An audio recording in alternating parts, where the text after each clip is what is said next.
Tonight on KGW News at 6. That boy had such a big heart. He was so selfless. A family coping with the loss of a son and brother after a deadly crash into the Willamette River.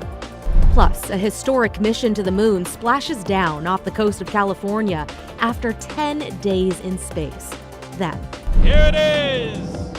The big statue unveiling outside T-Mobile Park in Seattle was a bit of a swing and a miss. How Ichiro Suzuki's bat got damaged and what he's saying about it.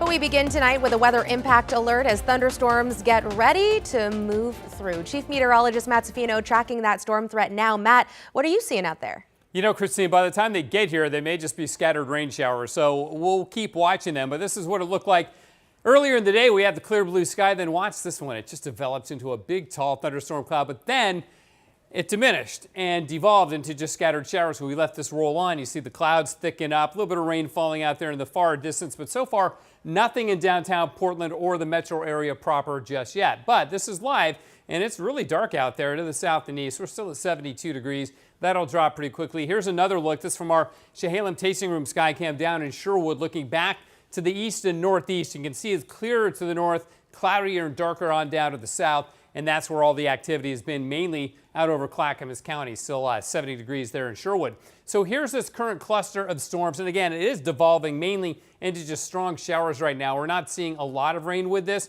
We'll zoom in a bit. There's one new lightning strike there south of Sandy. And we've had a few sprinkles try to make it over towards Oregon City. Now, when we look at this, the cloud tops here have been rising as high as about 30,000 feet, but then dropping on down. So these have been bubbling up and then diminishing, and we're going to see them mainly diminish as we go into the evening hours as we're losing our daytime heating. So we'll keep the weather impact alert going for a few more hours unless I decide to drop it sooner, which is possible. Strong storms, though, are still possible. Need to keep an eye on the sky and on the radar, Christine. Okay, thank you so much, Matt.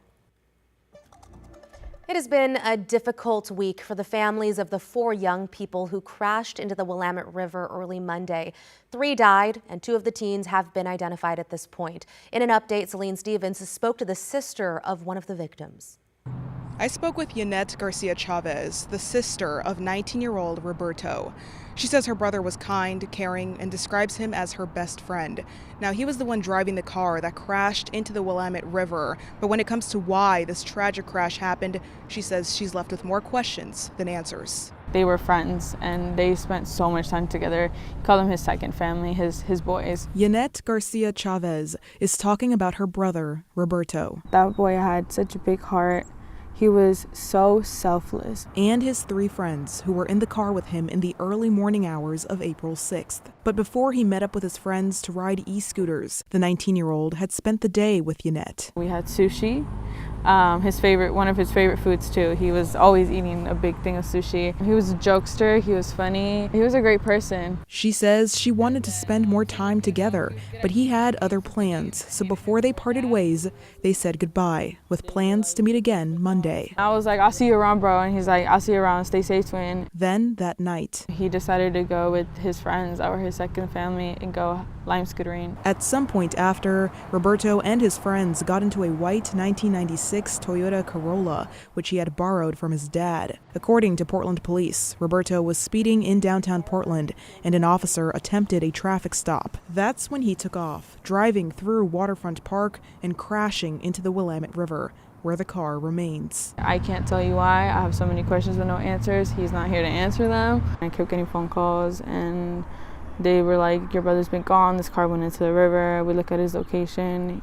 His location had been there since 2 in the morning. The crash killing Roberto, as well as 17-year-old Trent Badillo and a 20-year-old man who has not yet been identified. Only one other 17-year-old passenger survived. He's my brother. He was my best friend. I don't have that best friend to talk to. Yannette sharing what her reality has been the last few days. I've noticed that when we go to sleep and when we're waking up in the morning, those moments alone is the moments where we're the most vulnerable, and we're just like, oh my gosh, like I miss you, like I hope you're okay. She tells me her brother had a big heart and was a selfless person who loved games, food, and just being silly with his family and friends. It's a tragic story. We cannot change what happened. It is what it is now, and we just have to learn to live in grace and move forward and just make sure that we don't repeat this. The fence where that car crashed through has now been fixed, but there are still lots of flowers and other items in memory of those victims. Now, that fourth person, who is believed to be a 20-year-old man, is still missing in the river, but the Multnomah County Sheriff's Office says that they will continue with follow-up sonar scans when they are available. In Southwest Portland, Celine Stevens, KGW News. Feeling for those families. In your headlines this evening, a grand jury has found Marion County Sheriff's deputies' use of force justified during an incident in Almsville last month. Investigators say on March 29th, Brian Baker held his wife at gunpoint. As deputies went into the house, they say Baker fired a shot into the ceiling, then pointed the gun at them. 2 deputies fired shots at Baker before he escaped, retreating into the basement. More shots were heard a short time later. Investigators say a deputy's bullet hit Baker once in the arm, but he died after shooting himself in the head. The grand jury ruled the deputies were justified in firing their weapons. At least one person is dead in Vancouver and another severely hurt after what police are calling a domestic violence homicide. Vancouver police say the attack happened at the Oak Brook Apartments off Northeast Oak Brook Circle near I-205. A 33-year-old woman with significant knife wounds was found dead inside a home. A 30-year-old man was also found with injuries that officers said were self-inflicted. The man was taken to the hospital for treatment. No word on his condition this evening.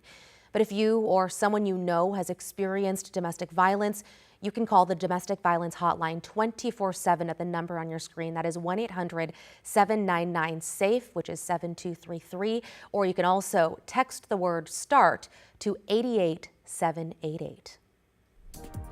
The man arrested after an 8-hour standoff in southeast Portland last night now faces attempted arson and criminal mischief charges. Police identified him today as Elijah Dickinson. This all started with a report of smoke at an apartment, then escalated when firefighters say Dickinson confronted them at his apartment door with a, quote, edged weapon. That's when police were called in and Dickinson refused to come out for hours. We spoke with a neighbor about how it began.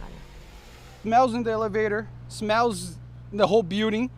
I was hearing bangs from my floor, literally someone banging on the wall. Late last night, officers used drones and gas to get Dickinson out of the building peacefully.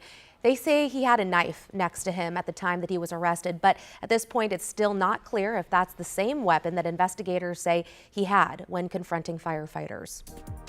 Alaska Airlines flyers can expect to pay more for checked bags starting today. It is the latest carrier to raise fees as jet fuel prices surge due to the war with Iran. They joined the likes of Delta, United, and American. For Alaska, it now costs $45 to check your first bag. That is $5 more. The second bag is a $10 increase, and a third bag will now run you $200, which is a $50 jump. Ticket prices are going up too. Some airlines are even cutting back on flights they say just aren't making enough money right now. Splashdown sending post-landing command now. Splashdown confirmed. A huge moment in history. This was the moment the 4 astronauts that make up the Artemis II crew splashed down off the coast of California about 1 hour ago. The spacecraft hit at a speed of more than 24,000 miles an hour during its re-entry into the Earth's atmosphere. Mission Control calling the spacecraft's return, quote-unquote, textbook. Okay, now let's take a live look as the recovery of the crew begins. The hatch of the Orion spacecraft now open as it sits on top of the ocean floating there. Divers will now go into the capsule to check on the astronauts before they're taken out. The crew has reported, though, that everyone inside is in great shape. Well, here locally, all eyes were on that splash landing. We watched it live during our 5 p.m. broadcast. Let's bring in Devin Haskins now with a local take on this historic space mission. Devin, what a cool moment in history. Yeah, absolutely. I know my eyes were glued to the TV watching it because it's something I've never seen in my lifetime. A historic trip coming to an end after taking humans farther into space than ever before. During the 10-day mission, the 4 astronauts became the first to go into deep space since the Apollo 17 moon landing in 1972. The mission was to extensively test the Orion spacecraft. Astronauts tested the spacecraft systems to make sure they operated as designed with crew on board in the actual environment of deep space. During the 7-hour lunar flyby, they sent back photos of the moon and a lunar eclipse. All told, the crew will have flown around 695,000 miles from launch to splashdown, going 4,100 miles deeper into space than the Apollo 13 mission. For some, Artemis II brings back the excitement of space exploration and the memories of the Apollo missions and the first landing on the moon. I know that from this mission, it has inspired many young generation to be interested in science, interested in human exploration, all of that. And I couldn't ask for a better time that we need something like this now to get excited. All right, so now after the crew gets out of the capsule, they'll be flown to a nearby Navy ship where they'll undergo medical evaluations, then flown to NASA's Johnson Space Center in Houston. Back to you. Can't wait until we hear from them. Devin Haskins reporting. Thank you, Devin.